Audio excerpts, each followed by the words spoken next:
Hello friends, कैसे हैं आप सभी दोस्तों। सुकून एफएम चैनल पर मैं मनदीप आपका हार्दिक स्वागत करता हूं। अगर आप पहली बार आए हैं तो अपने चैनल सुकून एफएम को सब्सक्राइब जरूर कर लीजिए। और आपको कहानी हमारी अच्छी लग रही है। हमारी इस समय 3 कहानियां चल रही हैं।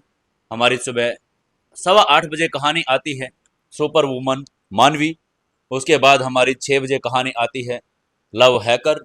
और शाम को 7 बजे हमारी कहानी आती है सीक्रेट घर जमाई, जिसको आप बहुत ज़्यादा प्यार भी दे रहे हैं। दोस्तों, मैं चाहता हूं कि आप उन दोनों कहानियों को भी ज़्यादा से ज़्यादा सुनें और अपने दोस्तों तक शेयर ज़रूर करें। इसी के साथ हम एक दो दिन में आपके लिए और भी नई कहानियां लेकर आ रहे हैं। तो आपको अब कहानियों के लिए कोई भी चिंता करने की ज़रूरत नहीं है। हम आपको एक ही दिन में 3-3 4-4 कहानियां और भी नई देना शुरू कर देंगे। तो आप जब भी मौका मिले एक लाइक कर दिया करो और एक कमेंट और एक शेयर जरूर से जरूर कर दिया करो। साथ ही हम आपके लिए वीडियोस वाली कहानियां भी लेकर आ रहे हैं, वो भी आपको जरूर देखने को मिलेगी। आज हम सुनेंगे सीक्रेट घर जमाई का एपिसोड नंबर 109। चलिए शुरू करते हैं कहानी। समर ने क्रोकोडाइल किंग को मार दिया था और उसने उसकी ब्लड लाइन टोटम को भी खा लिया था। अब उसकी ब्लड लाइन टोटम तीसरे स्तर पर पहुंच चुकी थी। वो अब 15 मिनट तक अपने ब्लड लाइन टोटम को एक्टिवेट कर सकता था और ये बहुत ही अच्छी बात थी कि उसका लेवल भी अब हाई हो चुका था। समर का शैडो किंग टोटम तीसरे लेवल पर पहुंच चुका था, जिसे उसे अब 15 मिनट मिल चुके थे। हालांकि उसने पहले ही 10 मिनट इस्तेमाल भी कर लिए थे, इसलिए अब उसके केवल 5 मिनट बचे थे। समर को अभी भी जिहुन पार्क को हराने का पूरा भरोसा था, जबकि उसके पास केवल 5 मिनट ही थे। उसकी बात सुनकर जिहुन पार्क गुस्से में बोला, शैडो किंग, मुझे 5 मिनट में हरा दोगे? देखो, मुझे कम मत माको, वरना मैं तुम्हें बुरी तरह से पिटूंगा। जिहोन पार्क के उकसावे पर समर का कोई असर नहीं हुआ, लेकिन वो खुद समर पर क्रोधित हो गया था। ताइक्वांडो में 2 प्रकार के आक्रमण होते थे, एक पंच और दूसरा किक। जिहोन पार्क तभी आगे बढ़ा और टाइटेनियम प्लेट पर एक गहरा छेद कर दिया। उसके हर कदम के साथ मंच पर लगातार छेद पड़ते जा रहे थे। वो जब समर के पास पहुंचा तो मंच पर दर्जनों छेद बन गए थे। देखने में यह बहुत ज्यादा भयानक लग रहा था। जिहोन पार्क का दाहिना पैर अचानक चमक की तरह ऊपर उठ गया और उसने समर के मास सेंटर की तरफ निशाना साध दिया। किक इतनी जोरदार थी कि उसकी सर्पिल स्पीड से हवा में 5 गोले बन चुके थे। इसे स्पाइरल किक कहा जाता था, जो ताइक्वांडो में प्रैक्टिस करने पर सबसे कठिन तकनीकों में से एक थी। सामान्य लोगों के लिए एक एक किक से 5 स्पाइरल बनाना बहुत मुश्किल था। सर्पिल किक इतनी पावरफुल भी थी कि इसके बल से पेड़, चट्टाने और स्टील की प्लेटों को भी आसानी से नष्ट किया जा सकता था। समर ने अपने ओपोनेंट की क्षमता को कम करके आंकने की हिम्मत भी नहीं की थी, क्योंकि कोई भी सामान्य व्यक्ति नहीं हो सकता था। और तो और वो लेवल हेवन रैंकिंग पर भी था। जिहोन पार्क के किक के जवाब में समर ने भी पलटकर जवाब दिया। उनके दोनों पैर हवा में मिले और तुरंत चारों तरफ हवा में एक बवंडर बन गया, जिसने उन्हें अलग कर दिया था। समर को अपने पैर में सूनापन महसूस हुआ। जाहिर है कि जिहोन पार्क की ताइक्वांडो किक ने उसकी मांसपेशियों को चोट पहुंचा ही दी थी। उसे मानना पड़ा कि ताइक्वांडो का किंग होने के नाते जिहोन पार्क कम से कम किक मारने में तो माहिर था। सौभाग्य से समर लोअर हेवन किंगडम के टॉप स्टेज पर पहुंच चुका था, अन्यथा वो जिहोन पार्क का कभी मुकाबला नहीं कर पाता। तभी समर भेड़िए की तरह दौड़ा। शैडो टोटम किंग उसकी छाती पर फिर से प्रकट हो गया। उसकी आंखें और शरीर की त्वचा सुर्ख खून के जैसी लाल हो चुकी थी, मानो वो ज्वालामुखी से निकला कोई झींगा मछली हो। तभी जिहोन पार्क ने गर्व से हंसते हुए कहा, हाँ शैडो किंग, आपको क्या लगता है कि आप एकमात्र ऐसे व्यक्ति हैं जिसके पास ब्लड लाइट टोटम है? मुझे भी ये पता चला। और उसकी आंखों में ठंडक दौड़ गई। जिहोन पार्क तभी कराह उठा। उसकी छाती पर एक ब्लैक ऑक्स टोटम प्रकट हो गया था। जिहोन पार्क की ब्लड पावर आश्चर्यजनक रूप से एक ब्लैक ओक्स की थी। ब्लैक ओक्स अपनी अत्यधिक पावर के लिए प्रसिद्ध था और जिहोन पार्क की असीमित पावर इसी ब्लैक ओक्स से ही आई थी। हालांकि समर का पूरा खून लाल हो चुका था और फिर भी उसका मन साफ था।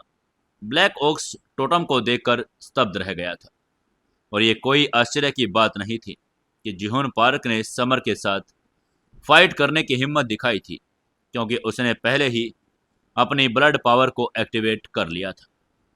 इस बात से इनकार भी नहीं किया जा सकता कि जो भी फाइटर लिस्ट में टॉप फाइटर्स में से एक थे, उनकी ब्लड लाइन पहले से एक्टिवेटेड थी और वह एंशियंट मार्शल आर्ट फाइटर भी थे। कोई भी व्यक्ति इस लिस्ट में आसानी से आ भी नहीं सकता था। जिहोन पार्क ने तभी हंसते हुए कहा, ओह, ब्लैक ओक्स की। उसने अचानक अपने दाहिने पैर पर एक जोरदार किक मारी। उसके शरीर के माध्यम से उसके पैर में लाइफ पावर संघनित हो गई, जिससे उसके पैर के चारों तरफ एक ब्लैक ओक्स का प्रेत बन गया था। फिर प्रेत ने समर के तरफ शरीर पर एक भयानक बल के साथ किक मार दी। ये किक इतनी जोरदार थी, पेड़ों की स्टीलों की प्लेटों को भी तोड़ सकती थी और यह किसी व्यक्ति के शरीर पर पड़ने से उसकी पसली को भी आसानी से चूर चूर कर देती। ब्लैक ओक्स किक की प्रचंडता को महसूस करते हुए समर ने चिल्लाते हुए कहा, ब्लड शैडो फिस्ट। उसने अचानक पंच मारा और दाहिना पंच एक वक्र की तरफ घूम गया। पंच पर एक शैडो किंग प्रेत दिखाई दिया, जिसके सिर, गर्दन, पीठ और पेट थे। जैसे ही शैडो किंग टोटम का सार संगनित हुआ, ब्लैक ओक से टकराया तो एक दूसरे को काटने लगे। टोटम की पावर जन्म से ही दुश्मन लग रही थी। केवल एक की मौत से ही फाइट रुक सकती थी। ब्लैक ऑक्स प्रेत ने शैडो किंग प्रेत को किक मार मार कर कांपने की स्थिति तक पहुंचा दिया था, जबकि शैडो किंग प्रेत ने जवाब में ब्लैक ऑक्स की गर्दन फाड़ दी और उसका सारा सार निगलना शुरू कर दिया। ब्लैक ऑक्स प्राण तत्व द्वारा ब्लड रेखा को संघनन से बना हुआ था और इस प्रकार वो असली ब्लैक ऑक्स के बजाय प्राण तत्व के शरीर का एक टुकड़ा मात्र था। शैडो किंग ने ब्लैक ऑक्स की गर्दन पर काट लिया और उसकी ऊर्जा निकल ली। वो पलक झपकते ही पूरा ब्लैक ऑक्स प्रेत निकल गया था। शैडो किंग टोटम ने ब्लैक ऑक्स का ब्लैक ब्लड निकलते ही विकास शुरू कर दिया। उसके हाथ पैरों की बनावट से पता चल रहा था कि अब वो चौथे लेवल पर पहुंच गया था और इस बीच समर के शैडो किंग टोटम ने अपनी पूरी पूंछ को छोड़कर सब कुछ दिखा ही दिया था। तभी जिहोन पार्क ने अपना मुंह खोला और खून की एक बड़ी मात्रा खांस दी। उसका चेहरा तुरंत पीला पड़ गया था। उसका शरीर ब्लड लाइन टोटम से जुड़ा था और एक बार ब्लड लाइन टोटम गायब हो गया तो उसका शरीर भी अब डैमेज हो चुका था। जिहोन पार्क ने डरते हुए कहा, भक्षक टोटम, आपका शैडो किंग टोटम भक्षक टोटम का हिस्सा है। जिहोन पार्क का चेहरा भयानक रूप से पीला पड़ा हुआ था और उसकी आंखें भय से भर गई थी, मानो उसने अभी अभी कुछ अविश्वसनीय देख लिया था। समर ने अपनी भौहें चढ़ाते हुए शंका व्यक्त करते हुए कहा, यह भक्षम टोटम क्या है? यह ब्लड लाइन टोटम समर के जन्म से ही उसके साथ था। हालांकि 3 साल पहले ही एक्टिवेट हुआ था और उसके एक्टिवेट होते ही उसने पूरे शैडो ग्रुप पर कब्जा भी कर लिया था और इसी ब्लड लाइन टोटम की मदद से वो शैडो किंग भी बना था। तभी जिहोन पार्क ने गंभीर रूप से मुस्कुराते हुए कहा, तुम्हें डिवॉरियर ब्लड लाइन के बारे में भी नहीं पता था? ये दुनिया की सबसे दुर्जय ब्लड लाइन में से एक है, जो दुनिया की किसी भी अन्य ब्लड लाइन पावर को निगल सकती है। अपने ब्लैक ओक्स टोटम को पूरी तरह से शैडो किंग टोटम द्वारा छीन लिए जाने पर वो जानता था कि वो हार गया है। अब वो कभी भी फाइट नहीं कर सकता, इसलिए वह थोड़ा हताश महसूस कर रहा था। तभी समर ने व्यंग करते हुए कहा, ठीक है, अब तुम मर सकते हो। तभी एक शैडो ब्लड लाइन फैंटम प्रकट हुआ और जैसे ही उसने अपना दाहिना पंच मारा, पंच जोर से जिहोन पार्क के शरीर पर लगा। उसके आसपास का एरिया तुरंत एक भंवर में बदल गया। जीवन पार्क का शरीर अचानक वाष्पित हो गया, हवा के टुकड़ों में बिखर गया था और पीछे कुछ भी नहीं बचा। ताइक्वांडो किंग जिहोन पार्क मर चुका था। इस बार किंग बैटल एरिना शांत नहीं रहा, बल्कि वहां कान फोड़ देने वाली गर्जना शुरू हो चुकी थी। हर कोई हर तरफ से शैडो किंग का नाम चिल्ला रहा था। Shadow king, shadow king, shadow king, shadow king. सबके लिए शैडो किंग स्टार बन चुका था। कितना भयानक, कितना भयंकर और कितना प्रचंड। उसने एक ही मुक्के में जिहोन पार्क को उड़ा दिया था, जिससे सभी उस युवा की तारीफ करने लगे थे। तभी कैथरीन ने समर के पास जाते हुए कहा, बधाई हो शैडो किंग, आपने जिहोन पार्क को हरा दिया है और अब आप लोअर हेवन रैंकिंग में तीसरे स्थान पर आ गए हैं। उसके आकर्षक चेहरे पर खुशी की झलक थी। शैडो किंग ने लगातार 2 किंगों को हराकर उसे सरप्राइज कर दिया था और वो उसकी उम्मीदों से कहीं ज्यादा था। समर ने हल्की मुस्कान के साथ जवाब देते हुए कहा, कैथरीन, आप जिहोन पार्क की मौत देखकर एक्साइटेड लग रही हैं। कैथरीन ने धीमी आवाज में बेफिक्री से कहा, हाँ, मुझे उस आदमी से नफरत थी। यह कहते हुए उसने समर के पास आकर फुसफुसाते हुए कहा, वैसे शैडो किंग, हमारे कार्डिनल बिशप पवित्र सागर के लॉर्ड एब्रान आज रात आपसे मिलना चाहते हैं।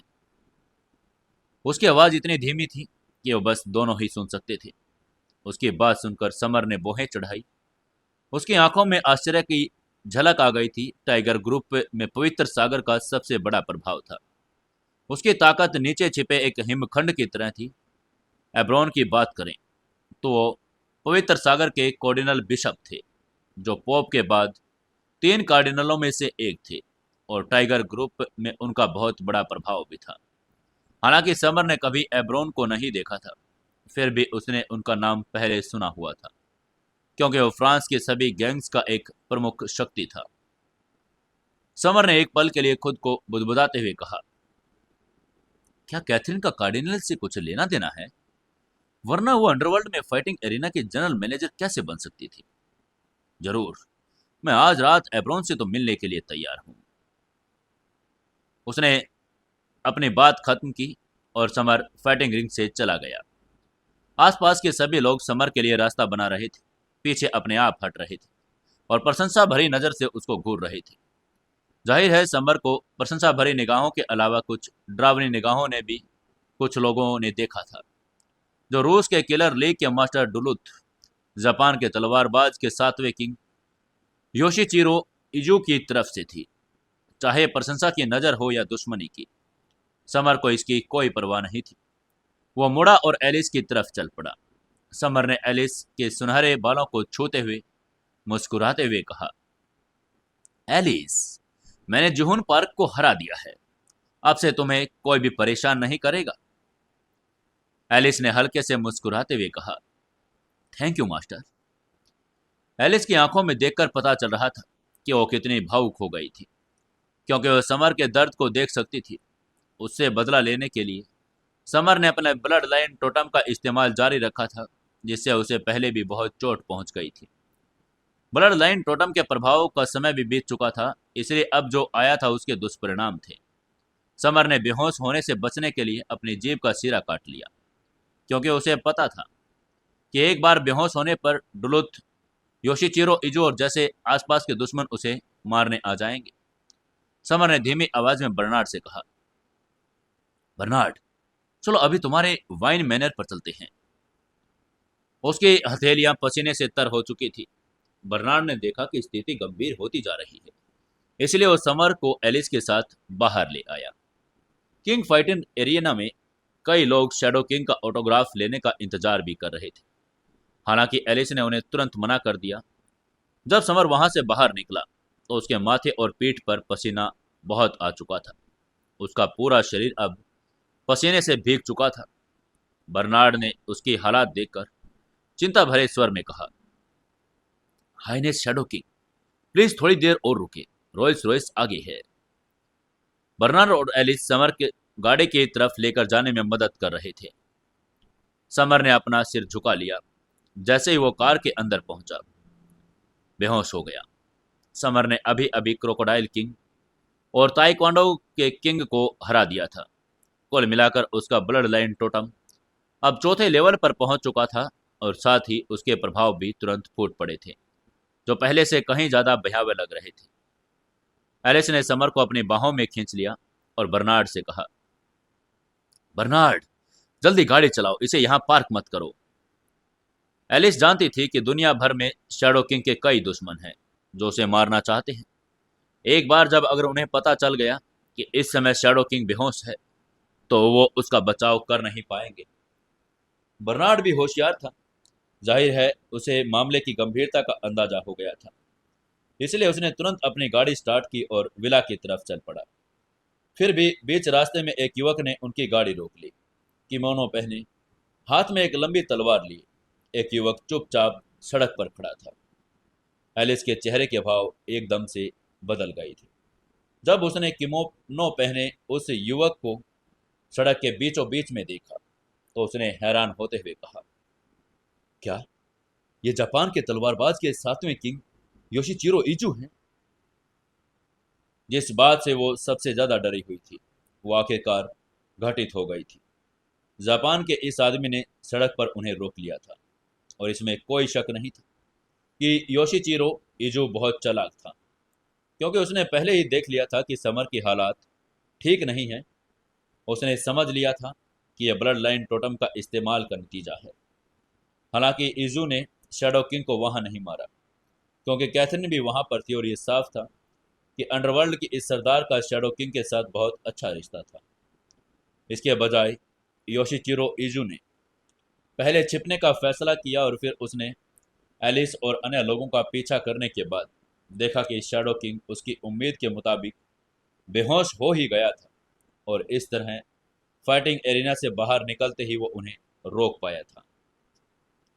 एलिस का चेहरा उतर गया था और उसने गुस्से में पूछा, इजू, तुम क्या चाहते हो? इजू ने अपनी एक डरावनी मुस्कान के साथ कहा, "हम्म, और क्या हो सकता है? जाहिर है मेरा मकसद शैडो किंग को मारना है। हम एक दूसरे के दुश्मन हैं, इसलिए मैं उसकी मौत चाहता हूँ।" उसके शब्दों से एक खतरनाक किलिंग भी बाहर आ गया था। उसको ऐसा मौका फिर दोबारा मिलने वाला था नहीं। ये एकदम सही मौका था। हिजू को लगा कि भगवान भी उसकी मदद करने की कोशिश कर रहे हैं, क्योंकि क्रोकोडाइल किंग और ताइक्वांडो के किंग को समर ने पहले ही खत्म कर दिया था। उसकी बात सुनकर एलिस ने ठंडे स्वर में कहा, "हम्म, शैडो किंग पूरी दुनिया के फाइटर्स में अद्वितीय है। यहाँ तक कि क्रोकोडाइल किंग भी उनके एक ही वार में उड़ गया। क्या तुम अगले बनना चाहते हो?" हिजू ने उत्साह से कहा, डियर मिस एलिस, मुझे बेवकूफ बनाना बंद करो। मैं अपनी आंखों से देख सकता हूँ शैडो किंग गाड़ी में बेहोश पड़ा है। दरअसल मुझे ब्लड लाइन टोटम के इस्तेमाल के दुष्परिणामों के बारे में पता है, और आज उसकी मौत की तारीख है। उसकी आंखें लाल हो गई थी और चेहरा उत्साह से भरा हुआ था। हिजू का चेहरा लाल हो गया था। उसका दिल तेजी से धड़कने लगा, क्योंकि वो सोचने लगा था कि अंडरवर्ल्ड पर कब्जा करने वाला शैडो किंग जल्द ही आज उसके द्वारा मारा जाएगा। समर के दुश्मन के रूप में इजू का सबसे बड़ा सपना समर को मारना ही था। समर इंडिया से था, इसलिए जापान के लोगों के साथ उसकी कभी बनती भी नहीं थी। मिशन पर जाते समय अक्सर उसके साथ कई लड़ाइयाँ होती रहती थी। तभी इजू ने रास्ता रोकते हुए देख बर्नार्ड ने पीछे की कारों में बैठे दर्जनों बॉडीगार्ड्स को ऑर्डर देते हुए कहा, तुम लोग जाओ और उस आदमी को मार डालो। सभी बॉडीगार्ड गाड़ियों से उतरकर इजू के पास पहुंचे। वे सभी लंबे चौड़े हट्टे कट्टे और असाधारण स्किल वाले थे, जिससे वे बॉडीगार्ड बनने के लिए पूरी तरह योग्य थे। इजू ने ठंडी मुस्कान के साथ कहा, तुम लोग आग से खेल रहे हो? और उसने अपनी लंबी तलवार लहरा दी, और उसने अपने शरीर को सभी बॉडीगार्ड्स के बीच में घुमाकर वापस वहीं चला गया जहां वो था। दर्जनों बॉडीगार्ड एक ही टाइम पर जमीन पर गिर पड़े। उनकी गर्दनें तलवारों के लाल निशानों से कटी हुई थी, जिनसे खून बह रहा था। जमीन तुरंत खून से लाल हो गई। एजू ने सिर्फ 3 सेकंड में सभी बॉडीगार्ड्स की गर्दनें काट दी थी। ये देखकर तो बर्नार्ड का चेहरा भी उतर चुका था।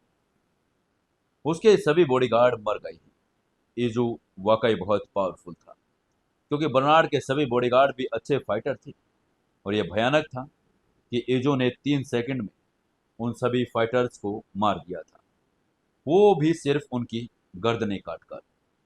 बर्नार्ड ने पहले भी कई फाइटर देखे थे, लेकिन उनमें से कोई भी ईजू जितना विनाशकारी नहीं था, जो इतना निर्दयी था। मानव जीवन के साथ खिलवाड़ जैसा व्यवहार करता था। भयानक रूप से उसका चेहरा पीला पड़ चुका था। फटी हुई आवाज में उसने एलिस से पूछा, मिस एलिस, अब हमें क्या करना चाहिए?"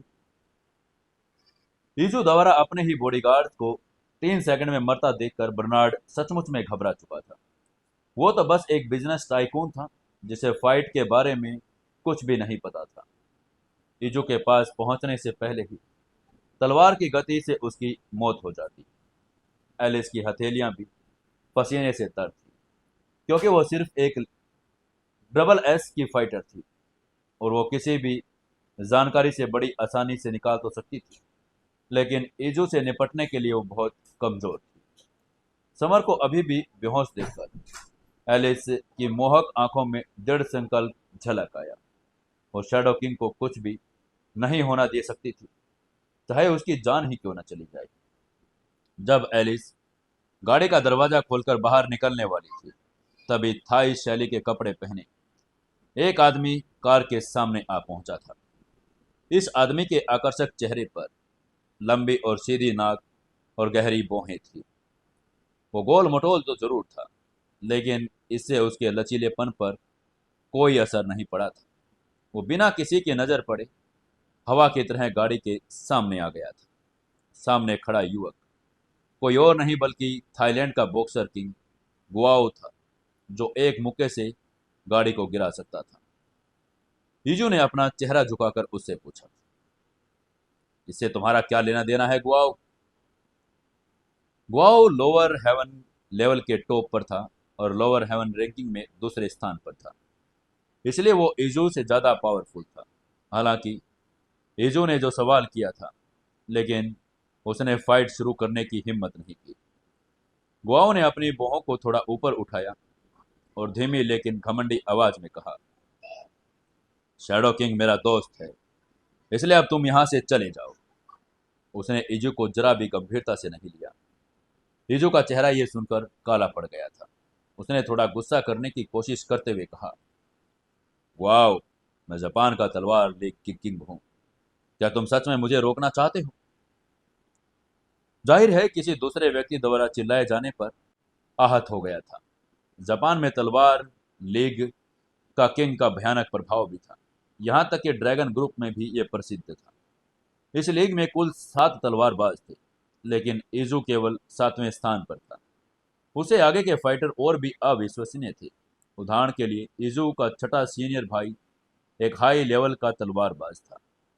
इजू को पता था कि वो गुआओ का मुकाबला कभी नहीं कर सकता, इसलिए गुआओ को डराने के लिए तलवार किंग लीग का इस्तेमाल कर रहा था। गुआओ ने भी अपनी मुट्ठी कस ली और उसने कहा, भाड़ में जाओ तुम और तुम्हारी तलवार किंग लीग। अगर तुम बकवास करना बंद नहीं करोगे तो मैं बुरी तरह से तुम्हें पीटूंगा। इसे कुछ नील जैसी चमक निकली, जिसमें अकल्पनीय पावर थी।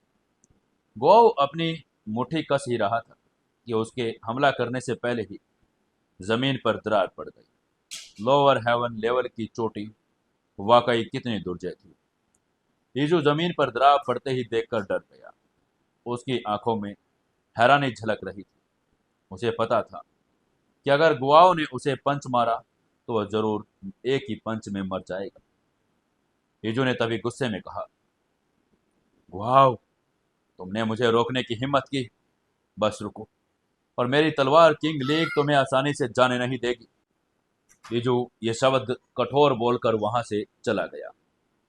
उसको जाते देखकर एलिस ने एक आकर्षक मुस्कान के साथ गुआओ को शुक्रिया अदा करते हुए कहा, boxing king, thank you so much. Alice समझ गई थी कि आज बॉक्सिंग किंग गुआओ यहाँ नहीं आता तो समर बहुत बड़े खतरे में पड़ जाता। गुआओ ने अपना हाथ हिलाकर मुस्कुराते हुए कहा, चिंता मत करो, मैंने पहले ही कहा है, शैडो किंग मेरा दोस्त है, इसलिए मुझे अपने दोस्त की मदद तो करनी ही थी। एलिस ने फिर से सम्मानपूर्वक कहा, चाहे जो कुछ भी हो, हमारी शैडो ग्रुप टीम आपकी आभारी है। उसकी बात सुनकर गुआओ ने हल्के से मुस्कुराते हुए कहा, एलिस, तो फिर वास्तव में एक और व्यक्ति है जिसका तुम्हें शुक्रिया अदा करना चाहिए, माइकल डिसांता। एलिस ने हैरान होते हुए कहा, क्या? बॉक्सिंग किंग, मैं उनका भी शुक्रिया अदा क्यों करूंगी? श्वेल गुआओ ने उसे समझाते हुए कहा, एलिस, जैसे ही तुम लोग गेट से बाहर निकले, रूसी किलर लीग के फाइटर डुलूथ ने तुम लोगों को देख लिया था कि शैडो किंग कमजोर हो गया है और वो उसे मारने के लिए तुम्हारा पीछा करने वाला था। तब माइकल डिसांता ने उसे चुपके से रोक लिया। ये सभी हाई लेवल के फाइटर हैं, इसलिए सामान्य लोगों को कुछ भी पता नहीं चला अगर वो अपना किलिंग इंटेंट जाहिर भी कर दे। एलिस ने सिर हिलाया और कहा, बॉक्सिंग किंग, प्लीज माइकल डिसांता तक मेरा शुक्रिया अदा पहुंचा दीजिएगा। शैडो ग्रुप टीम उनकी भी बहुत आभारी है। गुआओ ने तभी बोहें चढ़ाकर कहा, मैं यहां रुककर उन सभी को रोकता हूं जो शैडो किंग के प्रति बहुत बुरे इरादे रखते हैं। बेहतर होगा कि तुम लोग अभी चले जाओ। तुम जितनी देर से यहां रुकोगे, ये उतना ही खतरनाक होता जाएगा। अभी कुछ क्षण पहले ही गुआओ ने बहुत पावरफुल शक्तियों को अपनी तरफ आते हुए महसूस कर लिया था। उनमें से एक हाई हेवन लेवल किंगडम का फाइटर भी था। एलिस भी स्थिति की गंभीरता को तो जानती थी, इसलिए उसने सिर हिलाया और कहा, हाँ हाँ, हम जा रहे हैं, आप भी अपना ख्याल रखिएगा। बातचीत समाप्त होने पर एलिस ने बर्नार्ड को गाड़ी चलाने को कहा और बेहोश समर को उसके वाइन मैनर की तरफ ले गई। आधे घंटे बाद Rolls Royce Bernard Wine Manor में सफलतापूर्वक पहुंच गई। एलिस समर को मैनर के एक कमरे में ले गई और उसे बिस्तर पर लिटा दिया। तभी बर्नार्ड ने उसे घबराई हुई आवाज में पूछा, मिस एलिस, क्या आप जानती हैं कि शैडो किंग हाइनेस को होश कब आएगा? हालांकि बर्नार्ड अपने वाइन मैनर में वापस पहुंच गया था, लेकिन बाहर कई लोग उसकी जासूसी कर रहे थे। उनसे निकलने वाली पावरफुल आभा उनके बुरे इरादों को संकेत दे रही थी, जिससे बर्नार्ड बहुत घबराया हुआ था।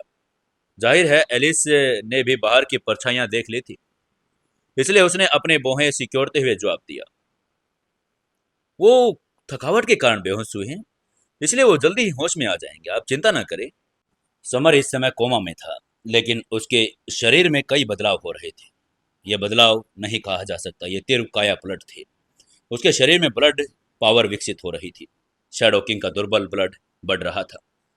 इसी समय उधर इंडिया इंदौर में कियारा को समर के बिना रहने की आदत नहीं थी। उसे बहुत लंबा समय लग रहा था, जबकि समर सिर्फ एक ही दिन के लिए ही बाहर गया था। अगर वो एक दिन भी समर से ना मिल पाती तो उसकी उसे याद आने लगती थी। कियारा का आकर्षक चेहरा उदास हो गया। एक लड़की होने के नाते उसे बिना किसी कारण के कुछ परेशान करने वाला महसूस हो रहा था, मानो समर किसी मुसीबत में पड़ गया हो। कियारा अभी अभी ऑफिस से घर आई थी। पूरे दिन काम में व्यस्त रहने के कारण वो बहुत थकी हुई थी। फिर भी भूख और थकान की परवाह किए बिना उसने समर को कॉल करने के लिए अपना फोन निकाल लिया, क्योंकि उसे अपने पति की बहुत याद आ रही थी। कियारा बहुत देर से समर को फोन कर रही थी, फिर भी समर का फोन नहीं उठ पा रहा था, जिससे उसकी चिंता और बढ़ गई। उसे और भी ज्यादा उलझन हुई। तब एक ऑटोमेटेड मैसेज आया कि समर का फोन काम नहीं कर रहा है। कियारा को पता था कि समर एलिस के साथ टाइगर ग्रुप गया था, लेकिन उसके पास एलिस का कोई नंबर नहीं था। तभी उसको याद आया, तो उसने माथे पर हाथ मारते हुए कहा, अरे हाँ, एलिस हाल ही में पायल को गार्ड कर रही थी, इसलिए पायल के पास तो उसका नंबर होना चाहिए। कियारा और पायल प्यार में एक दूसरे के ओपोनेंट तो थे, और अगर कियारा को समर की चिंता न होती तो वो पायल को कभी फोन भी नहीं करती। इसलिए उसने अपना फोन निकाला और पायल का नंबर डायल कर दिया। वहीं उधर पायल भी अभी यही चिंता लिए हुई थी, अपने लिविंग में इधर उधर घूम रही थी। तभी उसका फोन बज गया। उसने सोचा कि समर का फोन होगा, लेकिन जब उसने देखा तो पता चला कि फोन कियारा का था। कियारा का फोन देखते ही पायल ने रिसीव बटन दबाया और आकर्षक ढंग से मुस्कुराते हुए कहा, मिस कियारा, मुझे अचानक कैसे याद कर लिया? कियारा इतनी चिंतित थी कि उसने उसके तंज पर बिल्कुल ध्यान नहीं दिया और सीधा मुद्दे पर आते हुए पूछा, मिस पायल, क्या आपके पास एलिस का नंबर है? पायल ने जवाब देते हुए कहा, ऑफ कोर्स मेरे पास एलिस का नंबर है। कियारा ने धीरे से कहा, मुझे उसका नंबर चाहिए, मुझे उससे कुछ इमरजेंसी काम है। पायल ने हल्की मुस्कान के साथ जवाब देते हुए कहा, मेरी आपसे नहीं बनती है तो मैं आपको नंबर क्यों बताऊं? फोन के दूसरी तरफ कियारा का चेहरा काला पड़ गया। उसके दिल में गुस्सा उमड़ आया था और अगर ये पहले होता तो पायल को भरा बुरा कहना शुरू कर देती, लेकिन एलिस का नंबर पाने के लिए उसे ये सब सहना पड़ा। उसने अपने गुस्से को दबाते हुए कहा, मिस पायल, मुझे सचमुच एलिस का नंबर चाहिए। पायल ने उसी मुस्कान के साथ कहा, जरूर कियारा, लेकिन अगर आपको एलिस का नंबर चाहिए तो आपको मुझे बड़ी बहन पायल कहना पड़ेगा और रिक्वेस्ट भी करनी पड़ेगी। कियारा ने पागलों की तरह कहा, प्लीज मेरे सब्र को मत आजमाइए मिस पायल, मेरे लिए आपको बड़ी बहन कहना असंभव है। उसका पूरा शरीर कांप रहा था। कियारा और पायल प्यार में एक दूसरे की दुश्मन थी। दोनों ही समर को पसंद करती थी और दोनों ही हुक्म चलाना जानती थी। पायल कियारा को बहन पायल कहकर पुकारने के लिए कहकर समर की कानूनी पत्नी और कियारा को अपनी हेल्पर बनाने की कोशिश कर रही थी, जिससे कियारा बहुत बुरे तरह से नाराज हो गई थी। पायल ने सहजता से कहा, कियारा, अगर तुम मुझे बड़ी बहन नहीं कहोगी तो मैं तुम्हें एलिस का नंबर नहीं दूंगी। अब तुम्हारे हाथ में है, सोच लो। आखिर उसके पेट में पल रहा बच्चा कभी भी इस दुनिया में आ सकता था। उसे जल्द ही उसके बच्चे के लिए एक पिता का नाम भी चाहिए था।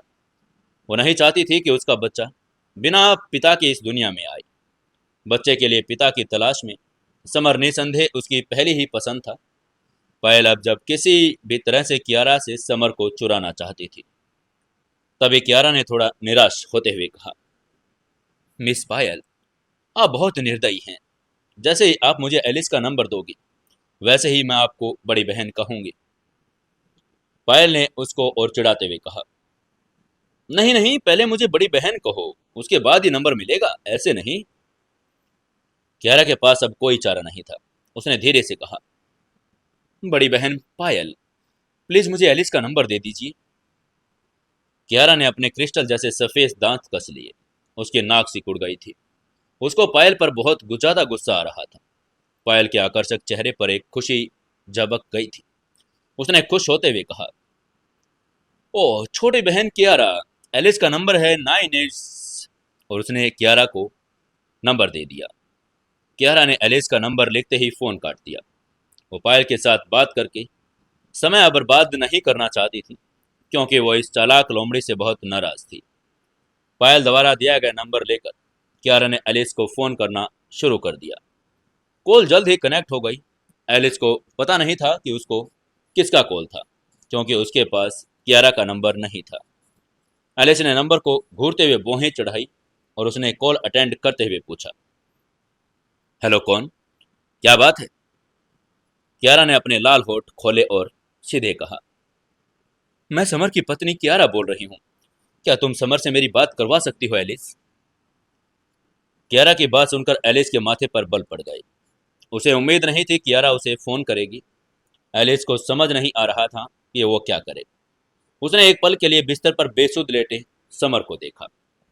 जब एलिस कुछ नहीं बोली तो कियारा ने फिर पूछा, मिस एलिस, प्लीज मेरे पति से मेरी बात करवा दीजिए। एलिस ने इस बार थोड़ा सा सोचते हुए बहाना बनाते हुए कहा, मुझे माफ करना miss Kiara, shadow king highness अभी बिजी हैं। उनके वापस आने पर मैं आपको कॉल करने के लिए कह दूंगी।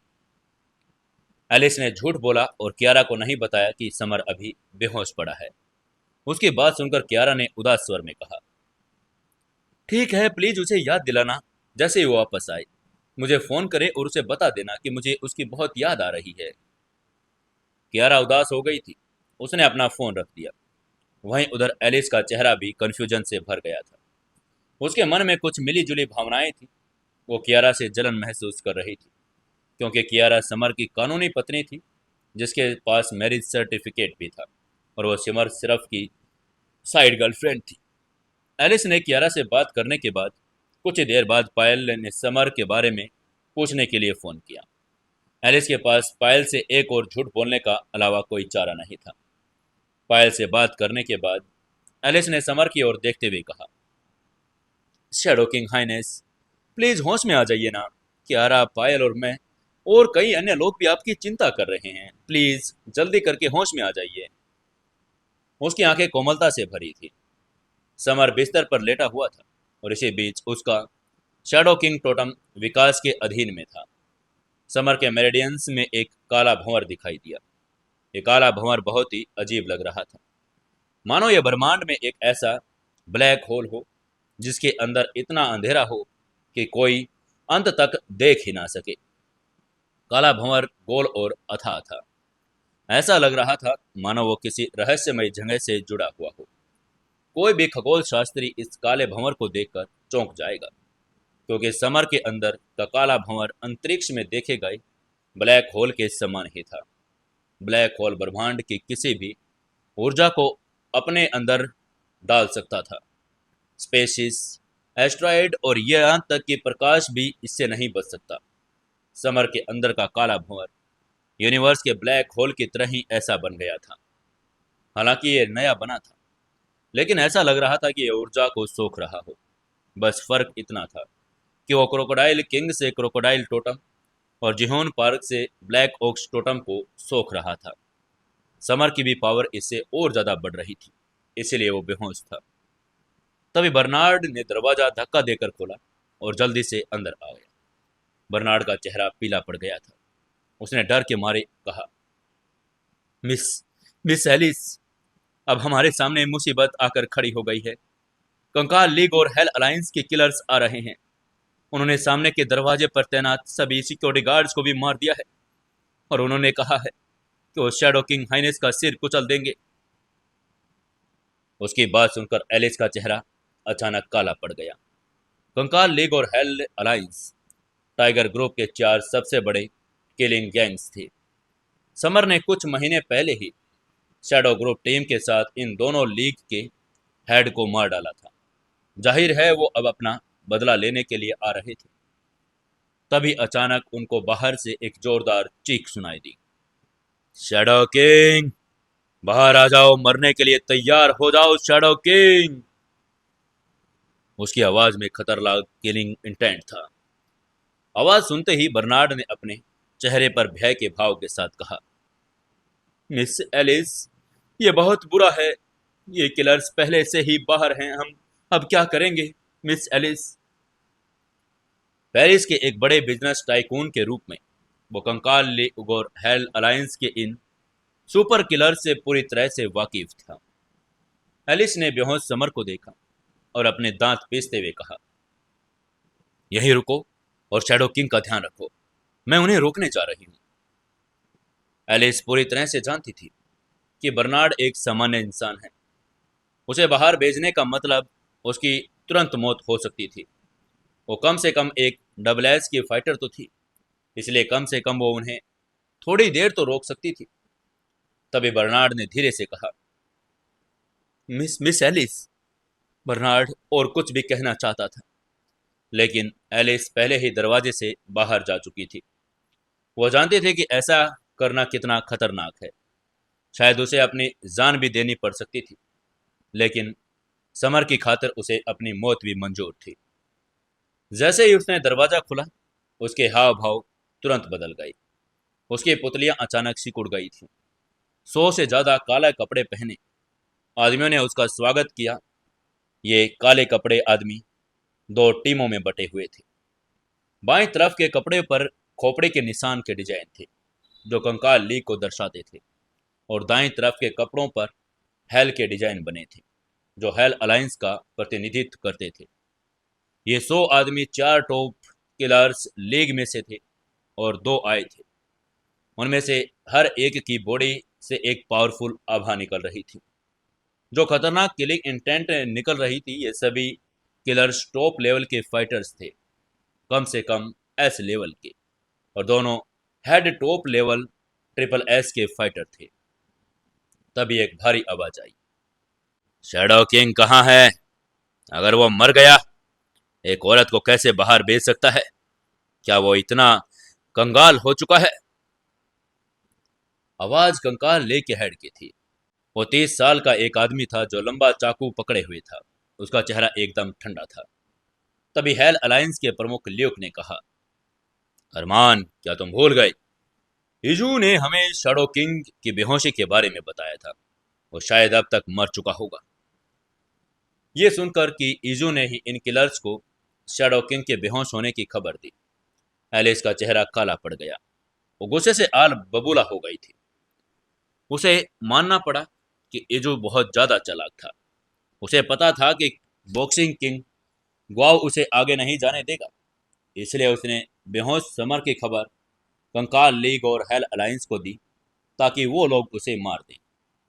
अरमान ने अपने हाथ में लंबे चाकू को लहराया और ठंडे स्वर में कहा, एलिस किंग की गर्लफ्रेंड भी है। क्योंकि वो बेहोश है, चलो उसे ही पकड़ लो। उसे यातना देकर हम उसे मार डालेंगे। ल्यूक ने अरमान की बात में सहमति जताते हुए सिर हिलाया। वो भी शैडो किंग की गर्लफ्रेंड को प्रताड़ित करना चाहता था। दोनों किलर ग्रुप समर के दुश्मन थे। अरमान कंकाल ली के पुराने हेड का बेटा था और ल्यूक हेल अलायंस के एक्स लीडर का बेटा। दोनों के पिता को शैडो किंग ने मार दिया था, इसलिए वो स्वाभाविक रूप से उससे नफरत करते थे। अरमान ने अपने लंबे चाकू की लहर से अपने आदमियों को आदेश देते हुए कहा, जाओ, एलिस को घसीट कर मेरे पास लेकर आओ। मैं उसे शैडो किंग के सामने ही यातना दूंगा। अरमान के आदेश पर 1 दर्जन से ज्यादा कंकाल लीग के किलर्स तुरंत एलिस की तरफ दौड़ पड़े। वे उसे जिंदा पकड़ना चाहते थे। तभी अचानक एलिस के हाथों से चांदी की सुइयां निकली और किलर्स के गले में धंस गई। वो जो किलर्स आगे आ रहे थे वो तुरंत के तुरंत वहीं पर गिर गए और मर गए।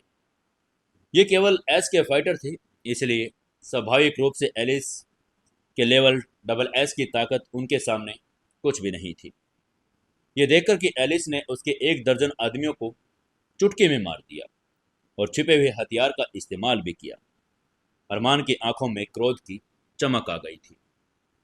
अरमान ने ठंडी हंसी हंसते हुए कहा, एलिस, तुमने मेरे मादियों को मारने की हिम्मत भी कैसे की? मैं तुम्हें तब तक यातना दूंगा जब तक तुम मर नहीं जाती। फिर उसके बाद वो अपने हाथों में लंबा चाकू लेकर खुद ही एलिस की तरफ बढ़ गया। एलिस को अरमान की पावर का तो पता था। उसने अपनी सारी चांदी की सुइयां निकाल ली और उसकी तरफ दौड़ा दी। दुर्भाग्य से अरमान एक ट्रिपल एस का फाइटर था। उसने चांदी की सुइयां उसके लिए कोई खास खतरा थी नहीं। उसने अपने काले लंबे चाकू से हवा में एक तेज सा वार किया और उसकी सारी सुइयां तुरंत उड़ा दी। चांदी की सुइयों को रोकने के बाद अरमान पलक झपकते ही एलिस के सामने पहुंच गया। एलिस की तरह उसने अपना लंबा चाकू निकाला, एलिस के बालों की कुछ लटें काट दी। एलिस ये देखकर चौंक गई थी। अरमान बहुत ज्यादा ताकतवर था। वो उसका मुकाबला बिल्कुल नहीं कर सकती थी। तभी अचानक ल्यूक एलिस के पीछे आया और उसे एक जोरदार पंच दे मारा, जिससे वो बेचारी जमीन पर गिर गई। एलिस ने अपना मुंह खोला और ताजा खून थूका, जिससे उसका चेहरा लाल हो गया। उसके शरीर पर गहरे जख्म भी हो गए थे और वो चाहकर भी खड़ी नहीं हो पा रही थी। तभी अरमान ने थोड़ा चिढ़कर कहा, ल्यूक, एलिस मेरा शिकार है, तुमने उसे क्यों मारा? वो उसके कपड़े फाड़ने में समय लगाना चाहता था। अब जबकि ल्यूक ने उसे एक ही पंच मारकर गिरा दिया था, उसे बहुत गुस्सा भी आ रहा था। ल्यूक ने अरमान की तरफ दौड़ते हुए कहा, अरमान, आज हमारा मिशन शैडो किंग को मारना है। हमें जल्दी करना होगा। हमें समय बर्बाद नहीं करना चाहिए। अरमान ने व्यंग करते हुए कहा, ठीक है, हम एलिस को शैडो किंग के कमरे में लेकर चलेंगे। उसे वहां मारेंगे और उसके सामने इसके साथ खेलेंगे। उसने बुरी तरह घायल एलिस को पकड़ा और शैडो किंग कमरे की तरफ चल दिया। तभी धमाके की आवाज हुई। अरमान ने कमरे का दरवाजा लात मारकर तोड़ दिया था।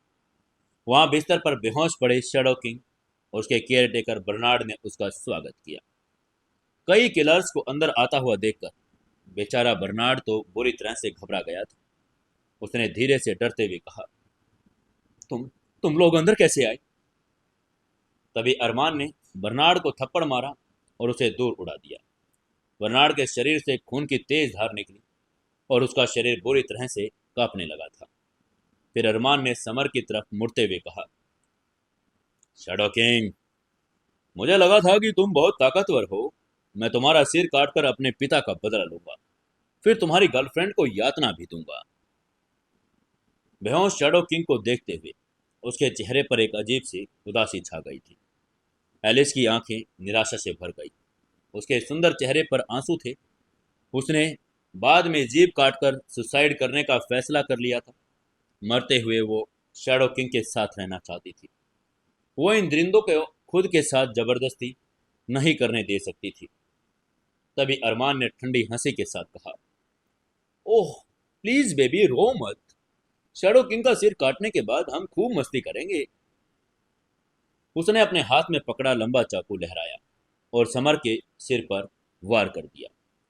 समर के सिर में मौजूद काले भंवर ने आखिरकार भस्म हो चुकी ब्लड लाइन पावर्स को सोख लिया था, जिससे उसका शरीर पहले से ज्यादा पावरफुल हो चुका था और उसने अचानक अपनी आंखें खोल ली। समर ने आंखें खोलते ही अपनी 2 उंगलियां आगे बढ़ाकर अरमान का लंबा चाकू पकड़ लिया। उसने जोर से दबाया और लंबा चाकू 2 टुकड़ों में टूट गया। समर इसी के साथ खड़ा हो गया। उसका चेहरा ठंडा पड़ गया था। उसने गुस्से में चिल्लाते हुए कहा, एलिस को छोड़ दो। एलिस के चेहरे पर खून देखकर और स्पष्ट रूप से वो बुरी तरह से घायल थी, समर बहुत ज्यादा गुस्से में हो गया था। उसको ऐसे होश में आता देखकर अरमान ने ठंडी हंसी के साथ कहा, ओह शैडो किंग, तुम होश में आ गए। ये बिल्कुल सही है। मैं पहले तुम्हें मार डालूंगा, फिर तुम्हारी गर्लफ्रेंड के साथ खेलूंगा। उसकी ठंडी हंसी में एक खतरनाक किलिंग इंटेंट था। अरमान की बात सुनकर समर की आंखें क्रोध से भर गई। उसके पूरे शरीर की एक तेज क्रूर आभा निकल रही थी। समर ठंडे मुस्कान के साथ बोला, वाह, एक मौत की इच्छा में तुम यहां आ गई। उसने अचानक अपनी हथेली से अरमान के सिर पर एक भयानक तेज वार किया। समर के पंच से अरमान का सिर तुरंत खरबूजे की तरह फट गया। उसका शरीर निढाल होकर लड़खड़ाकर नीचे गिर पड़ा। कुछ ही सेकंड में अरमान, जिसने समर और उसकी गर्लफ्रेंड को धमकी दी थी, वो एक लाश में बदल गया था। वो कंकाल लीग का लीडर था और एक ट्रिपल एस लेवल का फाइटर। शैडो किंग ने एक ही वार में उसे मार डाला था। इससे पहले कि वो कुछ प्रतिक्रिया दे पाता, उसे कुछ समझ नहीं आया। हर कोई दंग रह गया, भयभीत आंखों से समर को देख रहा था, मानो उन्होंने स्वयं शैतान को देख लिया हो। जहां तक पीछे बैठे किलर्स की बात थी, उनके चेहरे भी पीले पड़ गए थे। शरीर कांप रहा था। उन्होंने पहले भी कई पावरफुल फाइटर देखे थे, लेकिन समर जितना भयानक कोई नहीं था।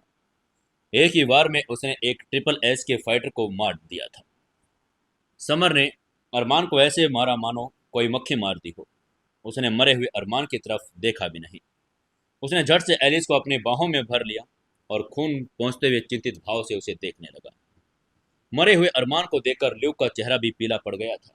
उसने डरते हुए मन ही मन कहा, अरे ईजू, ईजू ने हमें गलत जानकारी दी। ईजू ने अरमान और ल्यूक को शैडो किंग की बेहोशी और उसकी पावर को कमजोर होने की सूचना दी। उसने शैडो किंग की असली ताकत के बारे में उन्हें नहीं बताया था। वो हेल के किसी राक्षस जितना पावरफुल था। ल्यूक और अरमान दोनों ही ट्रिपल एस के फाइटर थे। दोनों की ताकतें एक जैसी थी। अब जब शैडो किंग ने अरमान को एक ही वार में मार गिराया, तो ल्यूक के पास भागने के अलावा कोई रास्ता नहीं था। उसने जल्दी से मुड़कर भागना शुरू कर दिया। तभी अचानक समर एक तेज स्पीड के साथ ल्यूक के सामने आ गया। उसने उसका रास्ता रोकते हुए कहा, ओह, तो अब तुम भागना चाहते हो? ल्यूक ने रिक्वेस्ट करते हुए कहा, मास्टर शैडो किंग, प्लीज मुझे जाने दे। उसका चेहरा काला पड़ गया था। वो अपने सामने खड़े शैतान की बेइज्जती करने की हिम्मत नहीं कर पाया। उसकी रिक्वेस्ट को नज़रअंदाज करते हुए समर ने ल्यूक के सिर पर एक जोरदार वार किया, जिससे उसका सिर टुकड़े टुकड़े हो गया। वो अरमान से भी ज्यादा बेजान हो गया था। हेड अलायंस का लीडर ल्यूक, जो एक ट्रिपल एस का फाइटर था, वो भी अब मर चुका था। बाकी सभी किलर समर को डर भरी आंखों से देख रहे थे। वो शैतान से भी ज्यादा भयानक था और उन्होंने अभी अभी अपने आकाओं को, जिन्हें वो बेजोड़ समझते थे, अपनी आंखों के सामने कुचलते हुए देखा था। किलर्स एक साथ चिल्लाए, भागो! उनकी आवाजें बड़ी भय से भरी हुई थी। समर की ताकत से वो पूरी तरह से स्तब्ध रह गए थे। वो बस इस राक्षस से दूर भागना चाहते थे। अब क्या करेगा समर? क्या वो उनको भागने देगा या नहीं? जानने के लिए जुड़े रहिए अपनी इस कहानी सीक्रेट घर जमाई के साथ। दोस्तों, सुकून एफएम चैनल को और कहानियों को ज़्यादा से ज़्यादा प्यार देने के लिए सब्सक्राइब चैनल को जरूर कर लें। कहानियों पर एक लाइक करें, कमेंट करें और शेयर जरूर से जरूर करें। चलिए, कल फिर मिलेंगे इसी समय और सुबह की कहानी अपनी सुपर वुमन मानवी देखें, और शाम को 6 बजे कहानी हमारी लव हैकर देखें। और 1-2 दिन में हमारी रोमियो और जूलियट नई कहानी भी शुरू होने जा रही है, तो उसको भी ज़रूर देखना।